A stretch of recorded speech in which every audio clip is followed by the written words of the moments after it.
ये बात सुन लो ऐ किशनगंज वालो, बात सुन लो ऐ किशनगंज वालो, और जुल्म की ठोकरें न खाओ तुम, और कौम के रहनुमा है भाई अख्तरुल ईमान, अपना नेता इन्हें बनाओ तुम। कि इसी गली में वो भूखा किसान रहता है, इसी गली में वो भूखा किसान रहता है, ये वो ज़मी है जहां आसमान रहता है, और हमें तादाद के बल पर ललकारने वालों हमारे पास भी बेटा जवान रहता है। इसका दीवाना है, उसका तो टोपी लगाएंगे भाई। इसका दीवाना है, दीवाना बस अख्तर ईमान साहब एमआईएम का। ईमान का दीवाना है, हमारा लीडर वही है। और ऐसी कोई बात नहीं, बूढ़े लोग भी मानेंगे। जब जवान आगे बढ़ेंगे तो बूढ़े लोग भी आगे बढ़ जाएंगे इंशाल्लाह। ओवैसी साहब का भाषण सुनने के लिए आए थे, और वोट देना भी है और दूसरों को उससे दिलाना भी है। हम अपने पैसे से 10,000 रुपए से मैक खरीद के लाए, ताकि लोगों के सामने जो है हम प्रचार करने के लिए, प्रचार करने के लिए ओवैसी साहब का। अख्तरुल ईमान को कामयाबी मिलेगी ऐसा लग रहा है? इंशाल्लाह ज़रूर मिलेंगे, अगर मुसलमान तमाम भाई साथ रहेंगे तो। जय हिंद साथियों, आप सभी साथियों का फिर से एक बार स्वागत है हमारे इस चैनल में। अभी हम उदगड़ी में हैं, यहाँ पर ओवैसी साहब का ज़बरदस्त और धमाकेदार प्रोग्राम हुआ। हालांकि इतने लोगों की भीड़ यहाँ पर लगेगी, इस बात का अंदाज़ा ओवैसी साहब को भी नहीं था। यहाँ पर बहुत सारे लोग हैं, लोग यहाँ पर आए थे। इन लोगों से हम बात करेंगे और जानने का प्रयास करेंगे कि यहाँ के लोग क्या सोचते हैं। यहाँ किस लिए आए थे बताइए आप, यहाँ क्यों आए थे? वोट के लिए, पतंग छाप के लिए ओवैसी साहब को देखने आए थे। खाली देखना है कि वोट भी डालना है? वोट भी डालना है। वोट भी डालना है। आपके यहाँ के लोगों का क्या रुझान है बताइए? सबका वही रुझान है। आपका क्या नाम है साहब बताइए? जी मेरा नाम मोहम्मद तनवीर है। यहाँ पे ओवैसी साहब का प्रोग्राम हुआ था, ओवैसी साहब को देखने आए थे? जी ओवैसी साहब को उनकी मोहब्बत के लिए आए थे, और मजलिस इत्तेहादुल मुस्लिमीन की कामयाबी के लिए जो अवाम जमाम हुए हैं, ये तमाम अवाम मतलब यानी मजलिस के लिए यानी दुआ कर रहे हैं और उनकी कामयाबी के लिए दुआ कर रहे हैं। अख्तरुल ईमान को कामयाबी मिलेगी ऐसा लग रहा है? इंशाल्लाह ज़रूर मिलेंगे, अगर मुसलमान तमाम भाई साथ रहेंगे तो। आप क्यों आए थे यहाँ, जरा बताएंगे? हम तो इसका ओवैसी को हौसला बढ़ाने के लिए, जैसे उनको वोट दिलाने के लिए आए हम लोग। वोट भी डालना है कि सिर्फ उनका भाषण सुनने आए थे? उसका हौसला भी बढ़ाना है, वोट भी डालना है। अच्छा, वोट भी डालना है। वोट भी डालने के लिए आए। जावेद साहब को वोट नहीं डालना है? नहीं, उसको कभी वोट हम लोग नहीं देंगे। और नहीं देना है उसको वोट? चलिए, क्यों नहीं देना है उसको वोट? क्योंकि वो किसी के पास ना मिलने किया, ना कोई काम किया है। चलिए, आपका क्या नाम है साहब बताइए? मेरा नाम मोहम्मद सरफराज है। मैं आए थे आप यहाँ? बालूबारी से हूँ।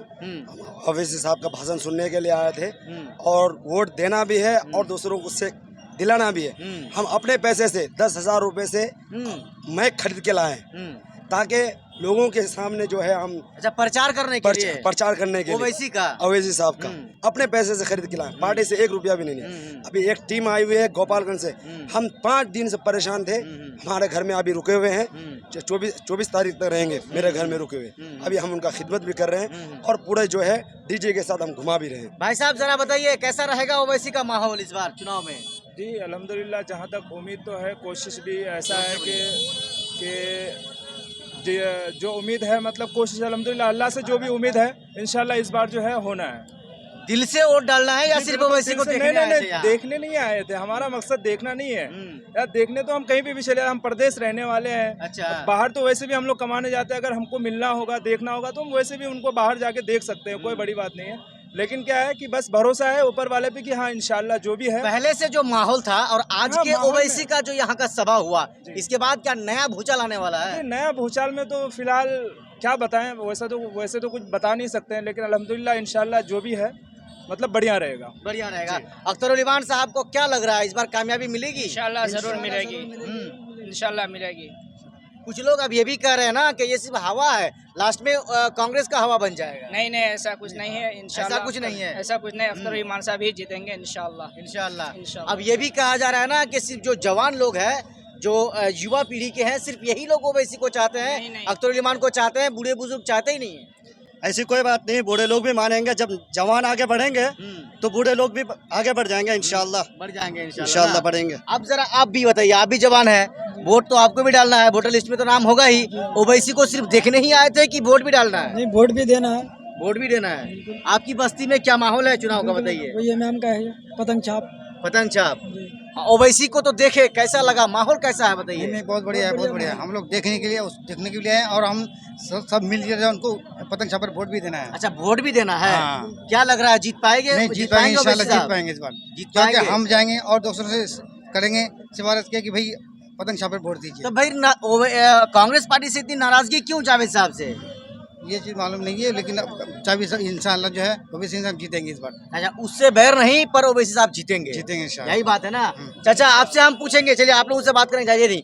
चाचा, कुछ लोग ये कह रहे हैं कि जो आप जैसे लोग हैं ना, 50 साल 60 साल 70 साल के उम्र के लोग, ये लोग अभी भी कांग्रेस में है, ओवैसी की पार्टी में आया ही नहीं है। आपके दिल में क्या चल रहा है? हमारे दिल में चाह रहा था, हम लोग पहले कांग्रेसी थे, अच्छा, लेकिन प्रत्याशी हम लोग को ऐसा मिला कि घड्डू का मिल गया, वो जो घर में बैठा हुआ अच्छा, रहता है। प्रत्याशी घड्डूका मिल गया, हाँ, इसीलिए उसको वोट नहीं देना है। नहीं देना है, नहीं देना है। ओवैसी को जिताना है बस। ओवैसी को जिताना है। हाँ। अख्तर उल इमान को लग रहा है कामयाबी मिलेगी? इंशाल्लाह मिलेगी, सारे लोग देंगे उनको वोट। जब सारे लोग देंगे, साथ है तो अल्लाह भी उनके साथ है। अच्छा, बिल्कुल। हाँ। यह खुद कहा है अल्लाह ने कि तुम तुम इख्तियार जिसको दोगे, अच्छों को चुनो। जब हम चुनेंगे खुद तो अल्लाह ताला हमारे ऊपर जरूर मदद करेगा। अब कुछ लोग कांग्रेसी लोग जो हैं वो लोग बदनाम इस बात को भी कह के कर रहे हैं कि आधा युवा जो उसके साथ है उसका वोटर लिस्ट में नाम भी नहीं है। इंशाल्लाह है, नाम है, सबका नाम है। आपका भी नाम है? आपका भी नाम है? जी, मेरा भी नाम है। किसको वोट डालना है? एक्शन। पतंग छाप को डालना है मुझे, पतंग छाप को डालना इस है। वजह से कि मैं वोट की वजह से मदद से नहीं गए। इंशाल्लाह क्या बात इसको कर रहे हैं आप? मगर वोट डालने की खातिर मदरसा नहीं गए? नहीं गए हैं। इंशाल्लाह पतंग छाप को जिताना है और असद ओवैसी को कामयाब करना है। कामयाब करना है। और अख्तर उल इमान को आज अभी आपके गांव में ओवैसी साहब आ गए थे, कैसा रहा माहौल? बहुत अच्छा रहा और ये माहौल देख के मुझे बहुत खुशी हुई। इंशाल्लाह इसको अख्तर उल इमान को जिता कर पार्लियामेंट में दिल्ली में पहुंचे। अख्तर उल इमान जीतेंगे तो आपके जो मसाइल हैं, आपकी जो कमियां हैं, आपको जो दिक्कतें हो रही है आपके क्षेत्र में, उनकी उस आवाज को उठा सकेंगे वो पार्लियामेंट में? इंशाल्लाह जरूर उठाएंगे। अगर हम उसके पीछे रहेंगे, वो हमारे आगे रहेगा, तो इंशाल्लाह उसको हिम्मत रहेगी।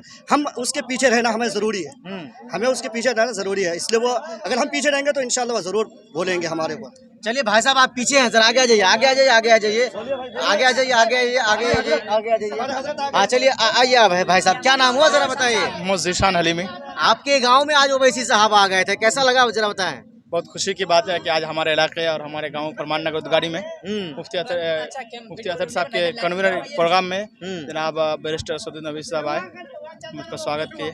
कैसा लग रहा है, माहौल कैसा है चुनाव का, बताइए। आज से तकरीबन सिर्फ महज 4 दिन के बाद वोट होना है। इंशाल्लाह भरपूर उम्मीद है, मंजिल मिले ना मिले तो मुकद्दर की बात है, हम कोशिश भी ना करें ये तो गलत बात है। अच्छा। हम कोशिश भी न गए, फल देने का काम अल्लाह का है। इंशाल्लाह पूरी कुव्वत और तवानाई के साथ हम लोग। आपके इलाके के बुजुर्गों का क्या रुझान है, जरा बताएं। बुजुर्गों अल्हम्दुलिल्लाह कुछ बुजुर्ग अभी हैं जो कट्टरपंथी में है उधर, जैसे कुछ अंधभक्त उधर हैं बीजेपी की तरफ, इधर भी हमारा कुछ बुजुर्ग लोग कट्टर में है कि अभी हम कांग्रेस को ही वोट देंगे। नहीं, मास्टर मुजाहिद साहब कह रहे हैं कि हम बीजेपी के थोड़ी हैं, हम तो जदयू के हैं। तो उनको बोलो उनका रिश्ता कहाँ हुआ है, उनसे बोलिए कि उनका रिश्ता कहाँ हुआ। मास्टर मुजाहिद साहब, उनके बाप का नाम क्या है? हम बोल रहे हैं कि कैंडिडेट जो लोग कैंडिडेट डॉक्टर जावेद साहब को वोट देना चाहते हैं, मैं उनसे कहना चाहता हूँ कि अगर आप कोई आदमी अगर अपनी बेटी को शादी दिलाता है तो सबसे पहले दूल्हा को देखता है, उसके बाद दूल्हे के बाप को देखता है कि दूल्हा अगर ठीक है, थोड़ा सा अगर दूल्हे का बाप भी खराब होता है ना तो रिश्ता कर लेता है। इसलिए हम कैंडिडेट को देखना चाहते हैं, कैंडिडेट कैसा है। कैंडिडेट हमारा निकम्मा है, ऊपर राहुल गांधी को देख के हम क्या करेंगे, इससे पहले भी देखे ना। सही बात है, बेशक। इसलिए हम अख्तर उल इमान कैंडिडेट ठीक है, बहुत बेहतरीन कैंडिडेट है, बहुत बेहतरीन। ये तीनों कैंडिडेटों में सबसे बेहतर कैंडिडेट है हमारे किशन। और जावेद साहब भी तो कह रहे ना भाई कि हमने भी जो है मसाइल को उठाया है पार्लियामेंट के अंदर। उठाया है, एक पोस्टर लेके सिर्फ खड़े रहते हैं, एक पोस्टर लेके सिर्फ खड़े रहते हैं। आप देखें, कुछ दिन पहले मैंने एक फोटो देखा मैंने फेसबुक में, 2 कैमरे वाले हैं सामने और वो पोस्टर लेके ऐसे फोटो खिंचा रहे हैं, ऐसे वो खड़े हैं। और आपका भी तो वोटर लिस्ट में नाम होगा ना साहब? जी, अभी तो फिलहाल अभी मेरा लिस्ट में नाम नहीं है, पर चाहते हैं तो किसी नेता को चाहते हैं, लेकिन हम अख्तर उल इमान को चाहते हैं। अख्तर उल इमान को हाँ, चाहते हैं। अख्तर उल इमान जब से यहाँ मतलब ओवैसी साहब यहाँ सरजमीन किशनगंज में तशरीफ लाए हैं, तो उस वक्त से ना हम मतलब ओवैसी को उसका फैन हम हैं। चलिए 2 लाइन गुनगुना दीजिए बस अख्तर उल इमान के शान में। हम सुरजापुरी ना, सुरजापुरी एक जो आपकी मर्जी गुनगुना दीजिए। ये चाचा इधर आइए, इधर आइए, इधर आइए। क्या नाम हुआ? मोहम्मद खालिद अनवर। अरे ये टोपी लगा अरे दिए, टोपी पतंग बस साहब का। जिसका दीवाना है उसका तो टोपी लगाएंगे भाई। किसका दीवाना है? दीवाना बस अख्तर इमान साहब एमआईएम अख्तर उल इमान का दीवाना है। हमारा लीडर वही है। और क्या मिलेगा उनकी दीवानगी में आपको? उनकी दीवानगी में हाँ। अरे भाई हमारे फायदे के लिए, हमारे हक के लिए वो बोल रहे हैं देखिए किसी घर में चोरी करने आता है 10 चोर आएगा ना, अगर घर के 1-2 आदमी भी बोलेगा ना वो ठहराएगा। तो हमारे लिए 1-2 आदमी जब तक तैयार हो रहा है, इससे आगे फिर आगे होंगे। तो हम इन लोगों को जब तक कामयाब नहीं करेंगे तो आगे हमारा कैंडिडेट कैसे बनेगा? नहीं, कांग्रेस से इधर आइए, कांग्रेस से जावेद साहब को कैसे भूल जाते हैं? जावेद साहब से? हाँ। नहीं, जावेद साहब तो भाई हमारे बीच में जब तक जीत के गए हम शायद हम नहीं देखे उसको, उसको नहीं देखे ना, हमारे चौक चौराहे में देखे ना हमारे गांव में देखे, कभी आए नहीं। जब वो हमारे दर्द ले नहीं पा रहे हैं तो हम उसको अपना कायद कैसे माने? चलिए, ये आपके दिल की बात है, पर आपके इलाके के लोग क्या सोचते हैं? इलाके के लोग तो यही बता रहे हैं, यही बता रहे हैं कि वो जो है ना बिल्कुल निकम्मे हैं, उनसे काम नहीं हो पाएगा हमारा अगला। जब हमारे बारे में कहीं बोलते नहीं है तो ऐसे आदमी से क्या उम्मीद है? अख्तरुल ईमान की कश्ती क्या लग रहा है, किनारे में जाके लगेगी या बीच नदी में ही डूब जाएगी? नहीं, किनारे में लगेगी इंशाल्लाह। किनारे में लगेगी इंशाल्लाह। वोट करना है उनको इंशाल्लाह करना सोच है। लिए हैं? जी बिल्कुल। नहीं, एक बार सोच लीजिए, कांग्रेस को काहे भूल जाते हैं इतना जल्दी? भूले नहीं है, लेकिन देखिए 5 साल का वो उनका रहा, लेकिन कुछ नजर नहीं आ रहा उनका। अच्छा, वो काम नहीं किया ना। हाँ जी। हमने कांग्रेस को एक तरफा जिताया किशनगंज के अंदर, एक तरफा। जब जिताया को मौका, जो इख्तिदार थे हमारे, रहबर थे मौलाना असरारुल हक साहब कासमी रहमतुल्लाह अलैह मरहूम, उसको हमने एक तरफा जिताया क्योंकि वो हमारे काम करते थे। अब इनको हमने 5 साल जो जिताया, 5 साल रहे, वो कुछ भी नहीं किया, जहाँ भी सुने कुछ भी नहीं कर रहे कुछ। चलिए, आप जरा जल्दी गुनगुना दीजिए। आइए मैं अख्तरुल ईमान के हवाले से कुछ शेर में हाजिर करता हूँ, मुलाहिजा करें। बिल्कुल। कि बात सुन लो ए किशनगंज वालो, बात सुन लो ए किशनगंज वालो, और जुल्म की ठोकरें न खाओ तुम, और कौम के रहनुमा है भाई अख्तरुल ईमान, अपना नेता इन्हें बनाओ तुम, अपना नेता इन्हें बनाओ तुम, कौम के रहनुमा है भाई अख्तरुल ईमान। मीडिया के थ्रू हम एक पैगाम पहुंचाना चाह रहे हैं कांग्रेसियों के लिए, इस बात को समझे शहर के थ्रू, क्योंकि हम ज्यादा बात नहीं करना जानते हैं। अच्छा, हाँ। कहते हैं खुद फंसे फंदों में बुलबुल, तो क्या खता से याद की, गुल में फंस के आशिक अपना जिंदगी भी बर्बाद की। अच्छा, हाँ, ठीक है, यही बात है। और ना? एक शायरी में आपको बताऊंगा कि दूर से दरिया समझकर खुश हो ले, करीब जाओगे तो एक शराब निकलेगा, पेड़ बगुलों का वही लगाते आए हैं, वही बताएगा अर्जुन मौला बगुल कहाँ से निकलेगा। जैसे कि आप लोगों ने देखा अभी कुछ विधानसभा में जैसे सत्र चलता है तो हमारे अख्तरुल ईमान साहब अकेला दहाड़ते हैं, अकेला दहाड़ते हैं। उस चारों तरफ उधर तादाद बढ़ी रहती है आरजेडी के और जेडीयू के लोगों के, बहुत सारे लोग वहाँ पे विधायक रहते हैं, लेकिन हमारे अख्तरुल ईमान साहब अकेला एक विधायक रहते हैं और अकेला दहाड़ते हैं। तो उसी के लिए किसी शायर ने कहा, मुनव्वर राना ने कभी एक कहा था शेर, कि इसी गली में वो भूखा किसान रहता है, इसी गली में वो भूखा किसान रहता है, ये वो ज़मीं है जहां आसमान रहता है, और हमें तादाद के बल पर ललकारने वालों, हमारे पास भी बेटा जवान रहता है।